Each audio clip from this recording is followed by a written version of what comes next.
ನಮಸ್ಕಾರ ರೀ. ಗರ್ಭಾವಸ್ಥೆಯ 8ನೇ ತಿಂಗಳು ಆರಂಭ ಆದಾಗಿನಿಂದ ನಿದ್ದೆಯೊಳಗೆ ಅದೆಷ್ಟು ಏರ್ಪೇರು ಆಗಾಕತ್ತದ ಅಂತಂದ್ರೆ ಯಾವಾಗ ನಿದ್ದೆ ಹತ್ತದೋ ಯಾವಾಗ ಎಚ್ಚರ ಆಗ್ತದೋ ಒಂದು ತಿಳಿಲಾರ್ದಂಗೆ ಆಗ್ಯದ ನೋಡ್ರಿ. ಎಂದಿನಂಗ ಇವತ್ತು 3:30 ಪೌಣೆ 4 ಗಂಟೆಗೆಲ್ಲ ಎಚ್ಚರ ಆಗಿಬಿಡ್ತ್ರಿ. 4 ಗಂಟೆಗೆ ಎದ್ದು ಫೋನ್ನ ಸ್ಕ್ರೋಲ್ ಮಾಡ್ಕೊಂತ ಕೂಡೋದ್ರಾಗ ಅರ್ಥ ಇಲ್ಲ ಅಂಥೇಳಿ ದಿನಾಲೂ ಎಚ್ಚರ ಆದಾಗೆಲ್ಲ ಎದ್ದು ಏನು ಮಾಡ್ತೀನಿ ಅನ್ನೋದನ್ನು ನಿಮ್ಮೊಟ್ಟಿಗೆ ಹಂಚ್ಕೊಳ್ತೀನಿ ಇವತ್ತು.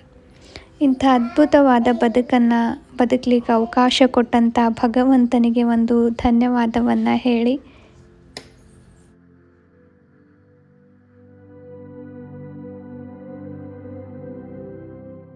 ನಮ್ಮ ಬಿಜಾಪುರ ಜಿಲ್ಲಾದಾಗಂತೂ ವಿಪರೀತ ಚಳಿ ಐತ್ರಿ ಈಗ.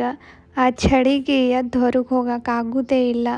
ಅಷ್ಟೇ ಅಲ್ಲದೆ ಸರ್ಕಾರನೂ ಆರೆಂಜ್ ಅಲರ್ಟ್ ಘೋಷಣೆ ಮಾಡಿಬಿಟ್ಟದ. ಶೀತ ಮಿಶ್ರಿತ ಗಾಳಿ ಇರೋದ್ರಿಂದ ಜಾಗರೂಕರಾಗಿರ್ರಿ ಅಂಥೇಳಿ.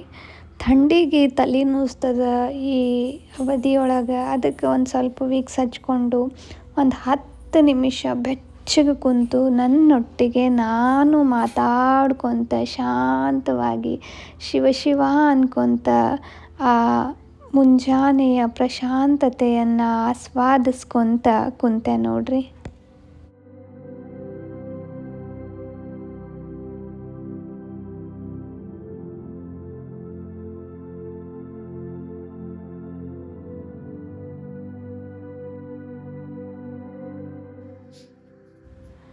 ಎದ್ದು ಒಂದು 5 ನಿಮಿಷ ಹೊರಗೆ ಹೋಗಿ ನಿಂತು ಆ ಕತ್ತಲೆಯ ಅನುಭೂತಿಯನ್ನು ಅನುಭವಿಸಿ ಒಳಗೆ ಬಂದೆ ರೀ. ಈ ಸಮಯದಾಗ ನನಗೆ ಕುವೆಂಪು ಅವರ ಒಂದು ಕವನ ನೆನಪಾಗ್ತದೆ.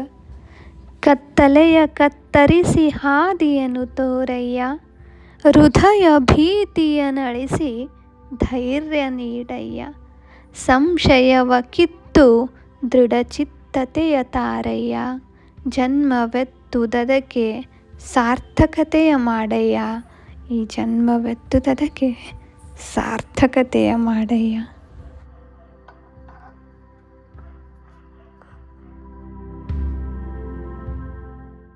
ಆ ವಿಪರೀತ ಚಳಿಗೆ ಹೊರಗೆ ಭಾಳೋತನ ಕೂಡೋದು ಸೇಫ್ ಅಲ್ಲ ಅಂಥೇಳಿ ಒಳಗೆ ಬಂದು ಬಾಗ್ಲ ಕಿಟಕಿ ಎಲ್ಲ ಹಾಕ್ಕೊಂಡು ಬೆಚ್ಚಗಾಗಿ ಮನ್ಯಾಗ ಮಲಗೋ ಮುಂದೆ ನನ್ನ ಮಗಳು ಮಾಡಿಟ್ಟಿದ್ದ ಕೆಲಸನೆಲ್ಲ ಸುದ್ದು ಮಾಡ್ಕೊತ ಒಂದು 10 ನಿಮಿಷ ಎಲ್ಲ ಎತ್ತಿಡಕ್ಕೆ ಸಮಯ ಹೋಗ್ತದ್ರಿ. ಈ ಸಮಯದಾಗ ಮನುಷ್ಯ ಪೂರ್ತಿ ಜಾಗೃತ ಆಗಿಬಿಡ್ತದೆ. ಕೆಲಸ ಮಾಡ್ಕೊತ ಕಣ್ಣಾಗಿನ ನಿದ್ದೆಲ್ಲ ಹೋಗಿಬಿಟ್ಟಿರ್ತದೆ. ಪೂರ್ತಿ ಆ್ಯಕ್ಟಿವ್ ಆಗ್ತೀವಿ, ಆ್ಯಕ್ಟಿವ್ ಅಂತ ಫೀಲ್ ಆಗ್ತಿರ್ತದೆ ನಮ್ಮಷ್ಟಕ್ಕೆ ನಮಗೆ. ಆಮೇಲೆ ಮನ್ಯಾಗೇ ಒಂದು 10 ನಿಮಿಷ ವಾಕಿಂಗ್ ಮಾಡಿದೆ. ಅಲ್ಲಿಂದ ಇಲ್ಲಿ, ಈ ಮೂಲೆಯಿಂದ ಆ ಮೂಲೆಗೆ, ಸಾಧಾರಣವಾದ ನಡಿಗೆ. ಈ ಅವಧಿಯೊಳಗೆ ಎಲ್ಲರೂ ಮಾಡಬಹುದಾದಂಥ ಒಂದು ಸರಳ ವ್ಯಾಯಾಮ ಅಂತಂದ್ರೆ ಅದು ನಡಿಗೆ. ನಮಗೆ ಮೊದಲಿಂದನೂ ವ್ಯಾಯಾಮ ಯೋಗ ಮಾಡಿ ರೂಢಿ ಇತ್ತು ಅಂತಂದ್ರೆ ಮಾಡ್ಬೋದು. ಇಲ್ಲ ಅಂತಂದ್ರೆ ವೈದ್ಯರನ್ನು ಕೇಳಿ ಅವರ ಸೂಚನೆ ಮೇರೆಗೆ ಮಾಡಬೇಕು. ಇಲ್ಲ ಅಂದ್ರೆ ಎಲ್ಲರೂ ವಾಕಿಂಗ್ ಮಾಡ್ಬೋದು. ಇಷ್ಟು ಮಾಡೋದ್ರಾಗ ಟೈಮ್ 4:30 ಆಯ್ತು ರೀ. 4:30ಗೆ ಒಂದು ಸ್ವಲ್ಪ ಹಶು ಆದಂಗೆ ಆಗಾಕತ್ತಿತ್ತು. ನೀರು ಕುಡಿದು ಒಂದು ಹಣ್ಣು ತಿಂದು ಮತ್ತು ಹೊರಗೆ ಬಂದು ಬೆಚ್ಚಗೆ ಓದ್ಕೊತ ಕುಂತೆ.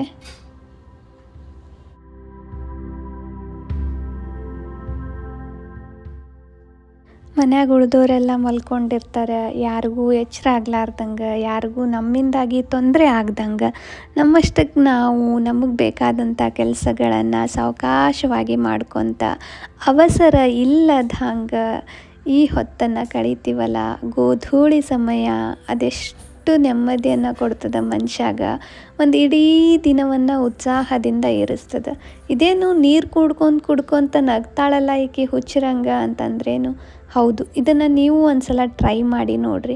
ಸಣ್ಣ ಕೂಸುಗಳು ಹೆಂಗೆ ತಮ್ಮಷ್ಟಕ್ಕೆ ತಾವೇ ನಗ್ತಿರ್ತಾವಲ್ಲ, ಹಂಗೆ ನೀವು ನಿಮ್ಮಷ್ಟಕ್ಕೆ ನೀವೇ ನಕ್ಕೋತ ಇರಬೇಕು. ಆವಾಗ ಅದೊಂದು ಅದ್ಭುತವಾದ ಅನುಭವವನ್ನು ನಾವು ಅನುಭವಿಸ್ತೀವಿ.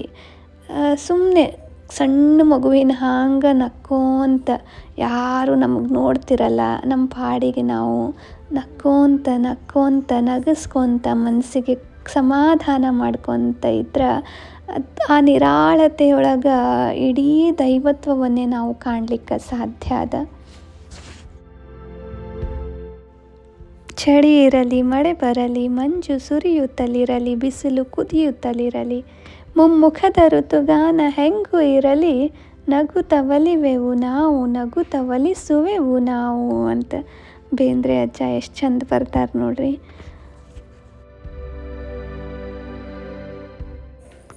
ಈ ಪುಸ್ತಕದ ಪುಟ ತಿರುವು ಮುಂದೆ ಆಗುವಂಥ ಅನುಭವ ಅದಲ್ರಿ, ಅದು ಅದ್ಭುತವಾದದ್ದು, ಪದಗಳಿಗೆ ನಿಲುಕದ್ದು. ನಾನು ಓದ್ತಿರುವಂಥ ಪುಸ್ತಕ ಕುವೆಂಪು ಅವರು ಬರೆದಂತಹ ಸ್ವಾಮಿ ವಿವೇಕಾನಂದ. ಅದೆಷ್ಟು ಅದ್ಭುತವಾಗಿ ಐತಲ್ಲ ಪುಸ್ತಕ. ಗರ್ಭಾವಸ್ಥೆಯ ಈ ಅವಧಿಯೊಳಗೆ ಈ ಪುಸ್ತಕ ಓದಿಲ್ಲ ಅಂತಂದ್ರೆ ನನಗೆ ಗ್ರೇಟ್ ಲಾಸ್ ಆಗ್ತಿತ್ತು ಅಂತ ನನಗೆ ಅನ್ಸಾಕತ್ತದ. ಗರ್ಭಿಣಿಯರು ಓದಬಹುದಾದಂಥ ಒಂದಿಷ್ಟು ಪುಸ್ತಕಗಳ ಸಲಹೆಯನ್ನು ಒಂದು ವಿಡಿಯೋ ಮುಖಾಂತರ ನಿಮ್ಮೊಟ್ಟಿಗೆ ಆದಷ್ಟು ಬೇಗ ಹಂಚ್ಕೊಳ್ತೀನಿ. ಆಮೇಲೆ ಮುಂಜಾನೆ ನಾಷ್ಟಾ ಪಾಲಿಂದ ಅಮ್ಮ ರೊಟ್ಟಿ ಮತ್ತು ನಮ್ಮ ಮನೆಯವ್ರು ಸಂತ್ಯಾಗ ತಂದಿದ್ದರು ಇದು ಕಡ್ಲಿ ಪಲ್ಯ, ಅದನ್ನು ಮಾಡಿ ಊಟ ಮಾಡಿ ಮ್ಯಾಲೆ ಒಂದಿಷ್ಟು ಫ್ರೆಶ್ ಪಾಲಕ್ ಜ್ಯೂಸ್ ಕುಡಿದು, ಇವತ್ತು ಡಿಸೆಂಬರ್ 21 ಪೋಲಿಯೋ ಹನಿ ಹಾಕಿಸ್ಬೇಕಾಗಿತ್ತು. ನನ್ನ ಮಗಳಿಗೆ ಪೋಲಿಯೋ ಹನಿ ಹಾಕಿಸ್ಕೊಂಡು ಬಂದೆ. 2 ಹನಿ ಪೋಲಿಯೋ ಹಾಕ್ಕೊಂಡು ಬಂದು ಆಕೆನೂ ನಾನು ಕುಂತ್ವಿ. ಇದಾಗಿತ್ತು ಇವತ್ತಿನ ನಮ್ಮ ಸುಂದರ ಮುಂಜಾವು. ಮತ್ತೆ ಸಿಗ್ತೀನಿ ರೀ, ಅಲ್ಲಿ ತನಕ ನಮಸ್ಕಾರ.